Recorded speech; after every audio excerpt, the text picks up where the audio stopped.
As the season builds towards its climactic end, all roads lead to At Attin. It's too bad, because I have the coordinates home and everything. The pieces have fallen into place for a confrontation like no other. On one side, we have Jord and a pirate crew, fractured, mistrustful, and desperate for treasure. We'll go see this At Attin. Whilst on the other, we have the kids, united, determined, and coming home with a bond forged through shared struggles. But how will it all go down, and what secrets will finally come to light? Before we dive in, don't forget to leave a thumbs up if you enjoyed today's video and subscribe for more of our Skeleton Crew and wider Star Wars coverage. Now, with all that out of the way, let's get into the final battle for At Attin.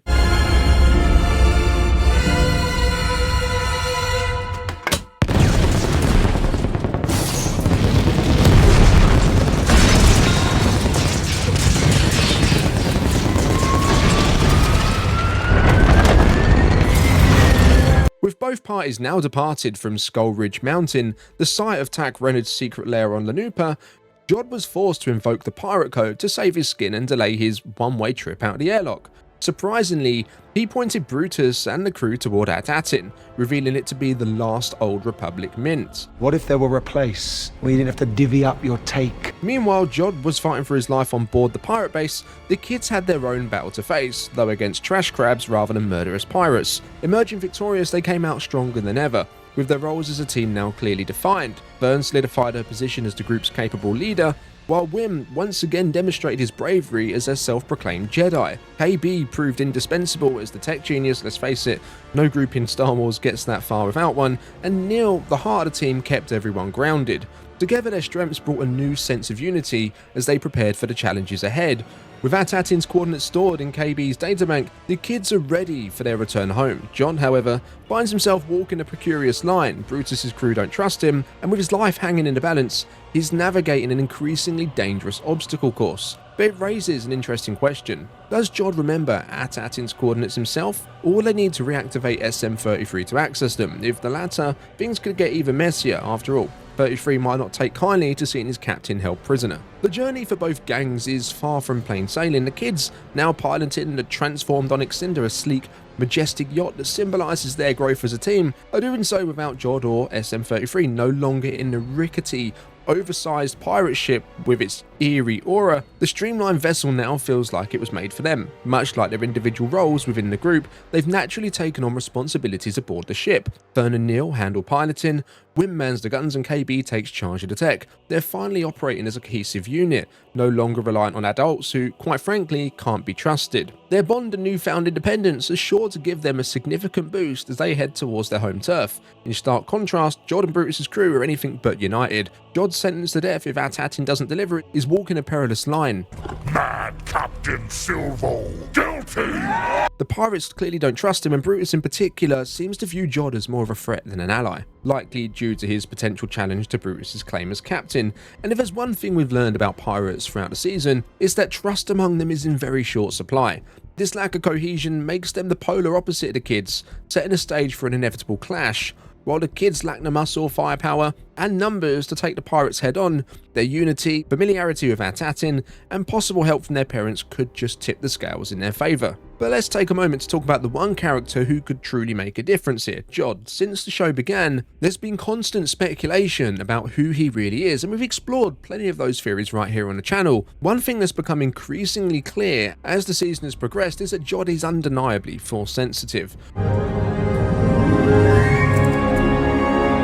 We've seen him use the Force multiple times, but interestingly never in combat. For instance, he didn't wield it to stop SM-33 during the droid's violent outburst on At Attin, instead manually switching him off after a blaster failed. Nor did he use it to confront the pirates when they initially turned on him, or even back at the pirate base. His actions, or lack thereof, pointed to a hidden past. And if I were to bet, I'd say that given his age in the timeline, Jord was likely a part of the Jedi Order before its fall during Order 66, either as a youngling or slightly more advanced. This would explain his rough teachings to Wim, which seems more like echoes of lessons he didn't fully understand himself. They're what you call attachments, and they're the last thing you need. His limited and cautious use of the Force could stem from incomplete training and a lack of confidence, compounded by the trauma of surviving the Jedi Purge and being thrust into a life of piracy as a means to survive. This duality makes Jord, in my opinion, one of the most intriguing additions to Star Wars in recent years. It raises the ultimate question: will the Jedi within him, the part that surfaced in fleeting moments, finally take control when it matters most? Will he stand up for what's right in the heat of the moment, or has the allure of riches and survival consumed him entirely, leaving no room for redemption? As the kids converge on At Attin, we have to wonder, does Jord's unusual behaviour hint at something deeper? Could he be a couple of steps ahead of not just the kids, but even us? His knowledge of At Attin, combined with his fascination with Tak Renard and the Onyx Cinder, might hold the key to understanding what's truly at stake as the series approaches its conclusion. As both groups arrive on At Attin, it's not just the pirates and the kids we need to keep an eye on. From the beginning, several scenarios have been quietly brewing in the background, largely flying under the radar. The kids aren't the only ones who have defied authority figures standing in their way. Their parents have been working behind the scenes to take matters into their own hands. Throughout the season, it's become clear that the parents don't trust the supervisor or the system built around them to find the missing children. Wendell Wim's dad even attempted to hack into At Attin's systems to obtain a barrier access key, but was caught in the act. Then show me your hands. Fortunately, Fern's mother Farah, who works as an undersecretary in the supervisor's office, covered his tracks. From the start, Wendell was being outspoken against relying on the supervisor for help, a sentiment seemingly shared by Neil's family. Farah, on the other hand, initially wanted to follow the rules, but has since agreed to work outside official channels, signalling that the parents are now more willing to fight for the children by any means necessary. As the pirates make their move to At Attin, the parents' efforts could culminate in a desperate attempt to send a signal beyond the barrier. This would almost certainly reach the New Republic. However, unaware of the galaxy's current state, they're likely operating under the assumption that the Republic they serve still exists, the one that hid At Attin away long ago. Planets of wonders kept hidden for their protection. This sets up an intriguing possibility, the rediscovery of At Attin by the wider galaxy. If the New Republic steps in to assist, the planet hidden for so long could re-emerge under their protection, fundamentally altering its future. The kids' familiarity with their home, the skills they've gained along the way, and their parents' intervention could provide an unexpected advantage against Brutus and his crew. But with Jord still an unpredictable factor, how events will unfold remains uncertain. We need to examine what side of history Jord will choose to stand on, and how the mysterious supervisor will ultimately factor into the showdown. At Attin, and it seems all of the jewels of the Old Republic, was controlled by a supervisor system likely implemented by the Republic to keep these hidden planets functioning. On our planet, this is the supervisor's tower. This unseen force has helped maintain At Attin's secrecy while ensuring the credit mint continued to produce. But why, if the credits are clearly not being handed over to the Republic? As we've speculated before, I believe the former captain of the Onyx Cinder, Tak Renard, succeeded in his quest for treasure. Armed with knowledge of how the other jewels of the Old Republic operated, he likely surmised that At Attin functioned in a similar way. Renard devised a plan to seize control, overthrowing the previous supervisor or taking it over if it was an automated system, and took full advantage of At Attin's wealth and hidden existence. While Renard is almost certainly dead by now, he may have remained on the planet for some time or simply put systems in place that allowed him to take as many credits as he wanted during visits. It's plausible he laundered these credits into the galaxy through financial institutions,